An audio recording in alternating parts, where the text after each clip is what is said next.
কোচবিহার থেকে ৭০টি ভুয়ো বার্থ সার্টিফিকেট উদ্ধার হলো। এই বার্থ সার্টিফিকেটগুলো জাল করা হয়েছে কিভাবে? না, সই জাল করে। কার কার সই? উপপুর প্রধান, পুরো আধিকারিকদের সই জাল করে সার্টিফিকেট তৈরি করা হয়েছে বলে অভিযোগ। পুলিশে অভিযোগ করছে কোচবিহার পুরসভা।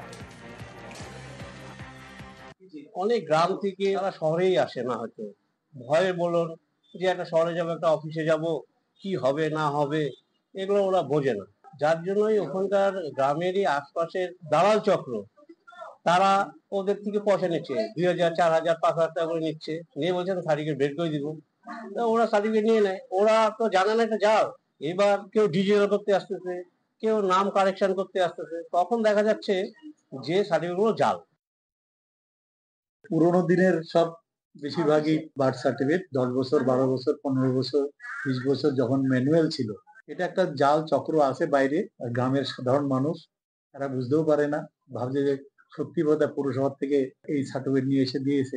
এরকম একটা চক্র কাজ করছে। পুলিশ নিশ্চয়ই এই চক্রের ব্যাপারে তদন্ত করবে। যখন সারা ভারতবর্ষে এসআইআর শুরু হতে যাচ্ছে, তখন দেখা যাচ্ছে যে 2010 বা 12 সনে যারা জন্মগ্রহণ করেছে, এরকম যাদের বার্থ সার্টিফিকেট দেওয়া হয়েছে, সেগুলো সব ভুয়ো, জাল। তার মানে যাকে দায়িত্ব দেওয়া আছে, ভাইস চেয়ারম্যানকে দায়িত্ব দেওয়া আছে, কি করে এটা সম্ভব?